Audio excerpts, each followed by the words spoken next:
Eh ben, écoute, Capucine, avant de rappeler le changement climatique en France, on va regarder ce qui s'est passé dans le passé. Ça nous permettra de comprendre le futur. Regardons 2022.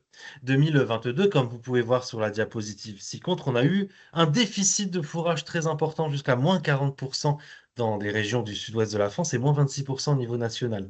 Par contre, en 2024, eh bien, on a eu des excès d'eau. Contrairement à ce qui s'est passé en 2022, on a eu des excès d'eau. C'est pareil, début 2026, nous avons eu des excès d'eau puis des déficits d'eau. Et comme tu l'as dit, Capucine, sur cette variabilité, cette incertitude, ces variations au niveau mondial, eh bien, on observera la même chose au niveau des variations, au niveau des précipitations. Et c'est-à-dire qu'au niveau des fourrages, on aura une variabilité qui sera de plus en plus accrue au fil des années. Ça, c'était pour la pluie. D'ailleurs, le rapport officiel français à ce sujet, France plus 4 degrés, est tout à fait clair, comme on peut le voir sur la diapositive avec les nombreuses cartes ci-contre. Si on regarde la ligne intermédiaire avec l'hiver, on s'attend à avoir du bleu, c'est-à-dire qu'on s'attend à avoir plus de pluie en hiver. Par contre, sur la ligne inférieure, c'est l'été, on s'attend à avoir moins de pluie en 2030, 2050 et 2100. La variabilité des précipitations augmente entre les régions, entre les saisons, c'est-à-dire que la variabilité de la production de fourrage augmente entre les régions, entre les saisons et entre les années. C'est l'une des principales problématiques d'ailleurs climatiques pour la production laitière, notamment par rapport à leur alimentation. Alors là, pour l'instant, Capucine, je n'ai parlé que de la pluie.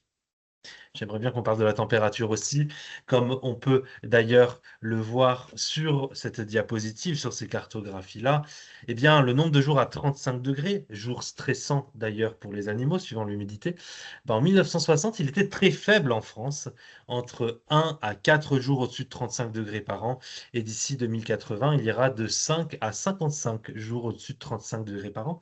C'est très important. Ça va impacter à la fois la quantité de fourrage produite, parce que le fourrage s'arrête de pousser lorsqu'il fait trop chaud, de même que pour le maïs. Mais par contre, on en parlera tout à l'heure, ça va impacter la production laitière, puisque lorsqu'il fera trop chaud, la production de lait diminue. C'est ce qu'on appelle l'indice THI. Et je terminerai pour répondre complètement à ta question. À partir de 2050, comme on peut le voir sur les cartes suivantes, à partir de 2050, la France a plus 4 degrés d'ici 2100.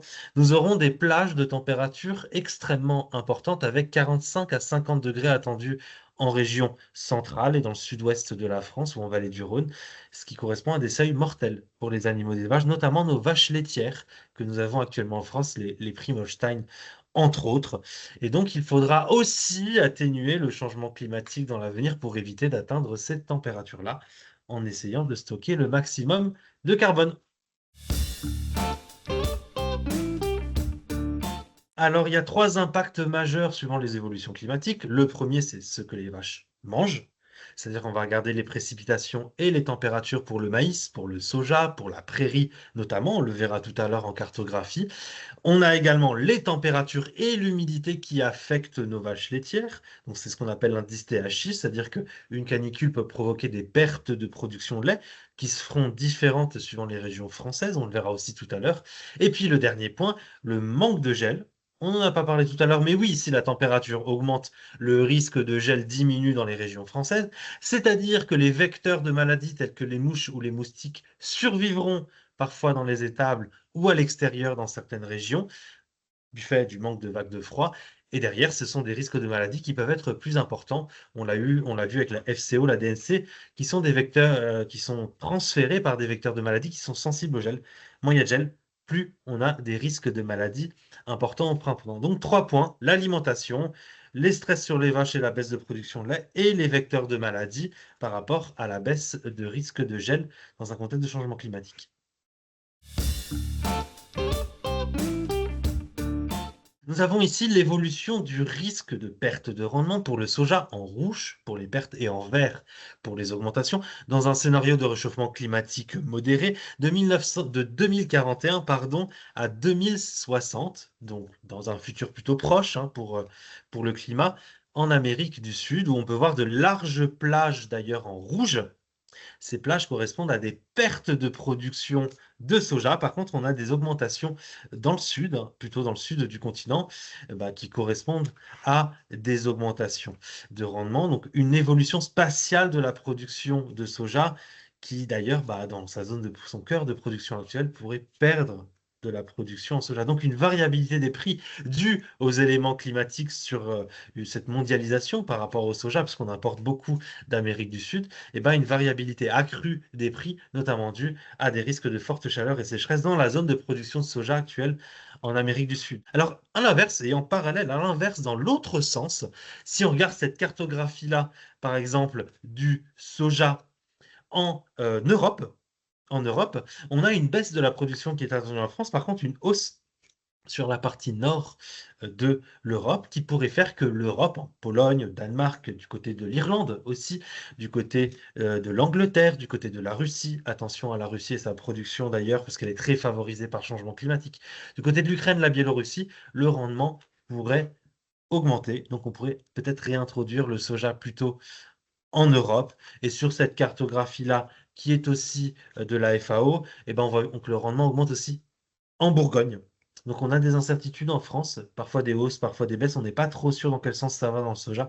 Par contre, ces hausses sont aussi observées en Ukraine et en Russie. Donc oui, on peut réintroduire le soja en Europe, plutôt sur la partie nord de l'Europe, parce qu'on aura des conséquences climatiques assez compliquées en Amérique du Sud. Mais avant que tu me poses la question sur le maïs capucine, même conclusion. On a même des hausses de maïs qui sont attendues sur cette cartographie-là dans le nord de la France.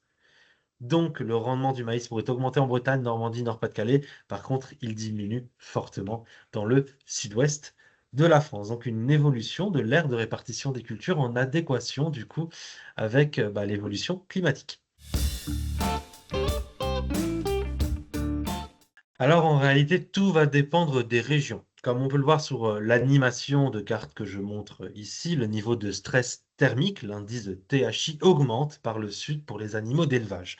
Ça veut dire que la baisse de production de lait en été notamment va être de plus en plus importante dans le sud de la France, où on passera sur un niveau de stress thermique fort une bonne partie de l'été.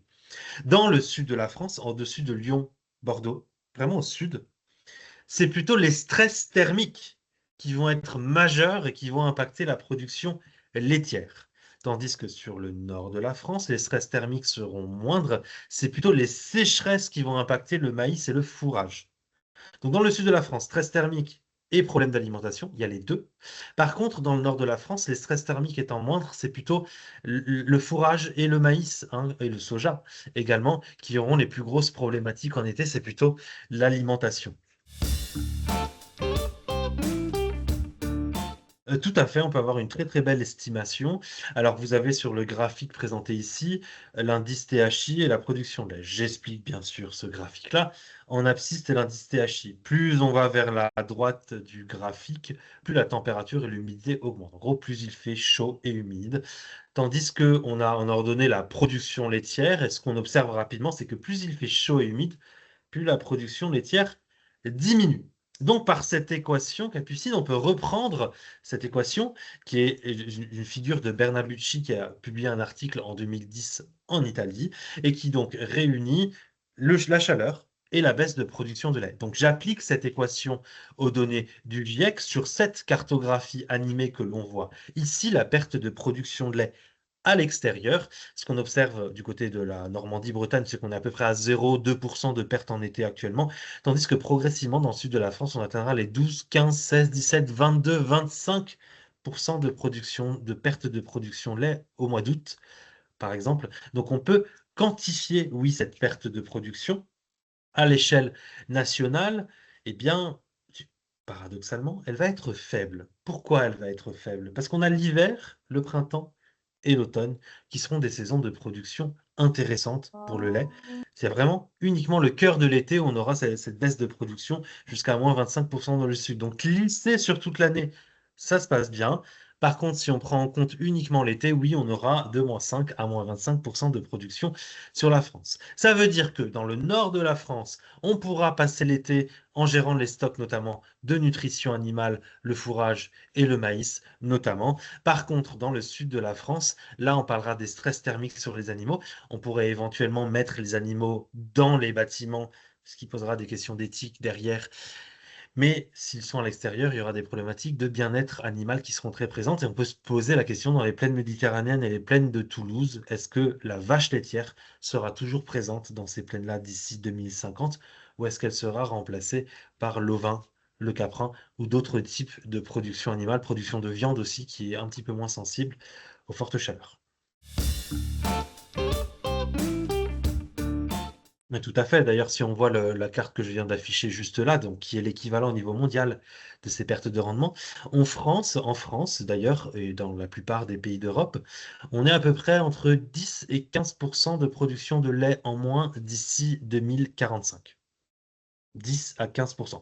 C'est pas énorme en soi. Par contre, c'est qu'on est à 0% de perte en hiver, mais on est à 25% de perte en été.